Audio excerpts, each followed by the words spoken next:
Hi, hello, this is your Yoyo Sam. Welcome to my channel. To all subscribers and non-subscribers, you are very much welcome. If you have any comment, just go to the comment section of my channel and hit also the notification bell with a ringing sign. Thank you very much and thumbs up. Come on, let's bolt in. Buksan ko na yung nata de coco. Pero ang syrup nito ay hindi pwedeng isama. Salain nito siya. Yan. Yan ang syrup. Yung nata de coco bukas na. At ilipat to sa isang lalagyan.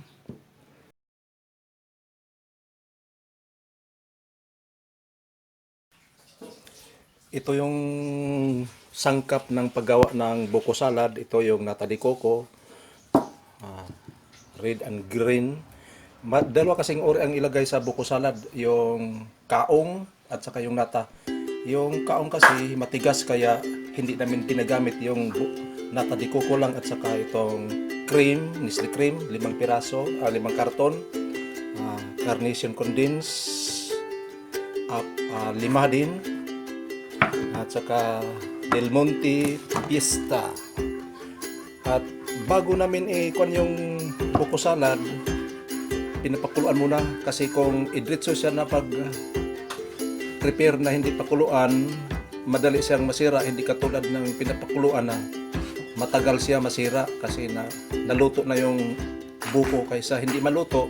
Pangit kasi kung hindi maluto, matigas-tigas yung laman ng buko kasi mayroong iba doon na medyo matatanda na at saka yung iba malambot pa kaya hindi pare-parehan, pero kung pakuluan mo siya maaari siyang magpareho na ang lambot. Lata ng condense kasi kung 4 lang baka hindi siya matamis kasi ilagay pa sa freezer. Kung lumamig na siya yung tamis ay mabawasan, pero kung maraming ilagay pagkain mo kahit malamig na siya ay matamis. Kaya gawing 5 lata ng carnation. Yung isa hindi na jersey na kasi wala na doon, hindi ako pumasok sa tindahan kaya ito na lang ang pinili ko, jersey. Kasi kung pumasok pa sa tindahan maglista ka pa sa iyong pangalan, phone number, kung ano-ano pa riyan, marami ng taong pumunta sa tindahan kaya doon ako sa labas sa mga tingi-tingi na lang na tindahan, yung maliliit, doon ako bumili. Yan, nag-umpisa nang siyang kumulo pero kailangan talaga ipakuluin pa to ng todo para kumbaga sukan para siyang maluto na lahat. Yan, nag-umpisa na pagkulo yung yan, meron konting maliit na bubbles. Yan. Yung nangitim nito yung sa bao ay isorting to, kumbaga ihiwalay para kulay puti na hindi pangit tingnan kung mayroon pang itim-itim. Yan. At ngayon ay buksan ko na yung pista cocktail.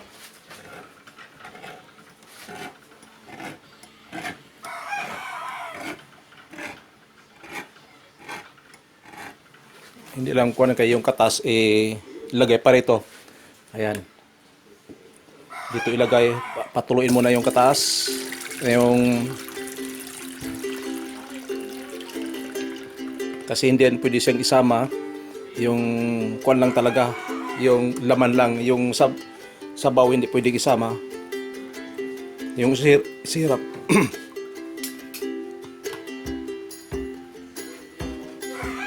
At saka yung carnation milk ay condensed ay buksan ko na. So, 4 lang muna ang buksan. Pagkatapos kung tabang pa siya, buksan na ulit yung pang-5. Pero yung 4, siguro din muna na siya talaga ang ilagay. 4 muna. Ayan. 4 muna na carnation na lata ang buksan. Isunod lang yung isa kung tabang pa. Ayan. Sumisid. Diretso pag tanggal.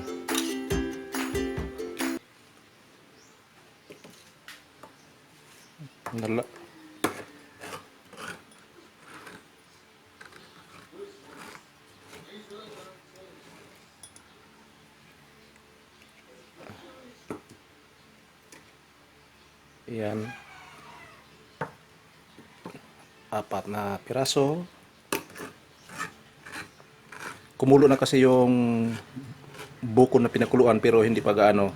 Tapos nun salain siya, tanggalin yung mga tubig-tubig at pag natanggal na, yun naman yung nangingitim na kuan ng bao ay tanggalin uli. So ito lang natira, yung natadiko ko na pula at saka yung kulay green. Kasi pag natadiko ko malambot, hindi katulad sa kaong na matigas. Ito siya, malambot lang kaya madaling nguyain. Ayan, pinapalamig na at tinatanggal yung mga maitim na kulay ng buko, yung bao na dumikit sa buko at malamig na siya. Maya-maya ilagay na yan doon sa buksan ko na yung nataliko ko. Pero ang sirap nito ay hindi pwedeng isama, salain nito siya. Yan, yan ang sirap. Yung nataliko ko bukas na. At ilipat to sa isang lalagyan. Yan. Bukas na.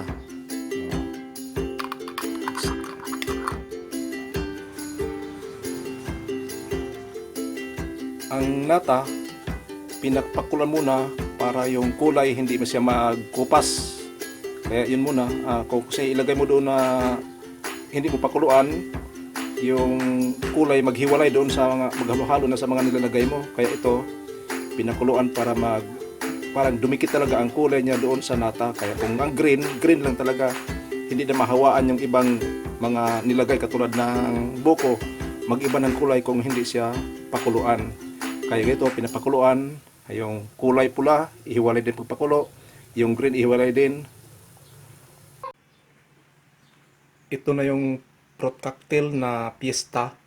Inilagay na sa strainer para talagang maalis lahat yung mga syrup. Yung isa kasi, yung 2 days, ayaw namin doon kasi marami, ang kadalasan doon, ang nakalagay doon sa lata ay papaya.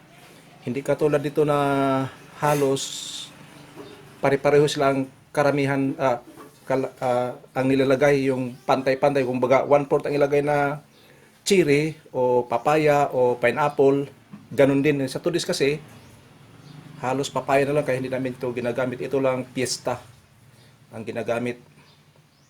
Yan. Gatas.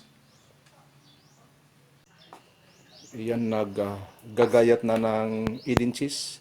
Ganyan lang kaliit ang ginagayat. Yan, para hindi siya masyadong malusaw agad. Malalaman nila na mayroong Eden cheese. Kasi kung baka maghanap, uy, walang cheese. Pero mabuti yung kanyang kalaki, matagal malusaw, malasahan nila na mayroong Eden cheese ang nakalagay doon sa Nestle cream at saka yung condensed milk, 4 na lata at saka yung Nestle cream, 4 lang muna. Pero pag tikim may na medyo kulang pa, yun na ang pagdagdag sa Nestle cream at saka sa condensed. Yung buko ay pinalamig na at katulad ng fruit cocktail, tapos yung nata ilagay na riyan. Pero yung buko salad ay hindi pa. Mix na ito ng maigi para sila ay pantay ang tamis. Pag malabig na to siya, masarap to, parang ice cream na to siyang lasa. Lalo na pinakuluan yung buko, malambot siya, hindi katulad sa iba na idritso lang pag gawa ng buko salad na hindi pakuluan. So matigas siya nguyain at saka madali siyang mapanis. Hindi katulad sa pinakuluan na matagal ang buhay ng isang ginawang buko salad dahil lahat ay niluluto at bago ilagay sa freezer. Ayan, binubuhos na at haluin na yun ng maigi upang sila ay kumakapit na sa buko yung gatas at saka yung cream.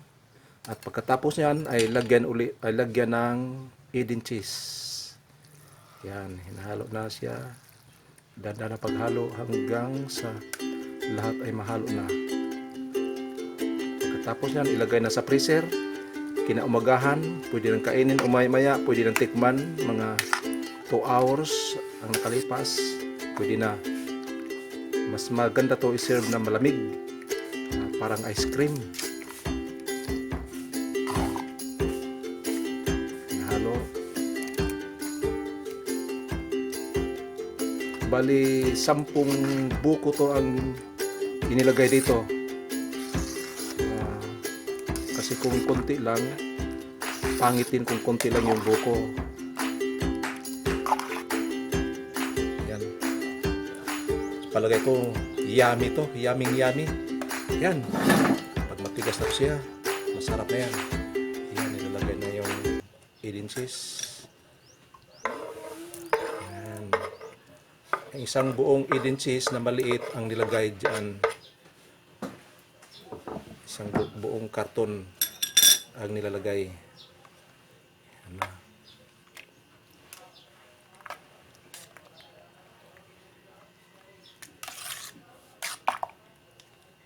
Yan.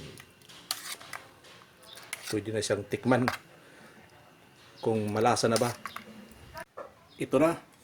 Tikman ko na yung ginawang buko salad kung masarap na ba talaga siya. Wow! Masarap na masarap.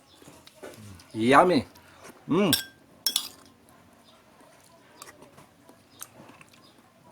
Tamang-tama na siya. Hindi na magwa ng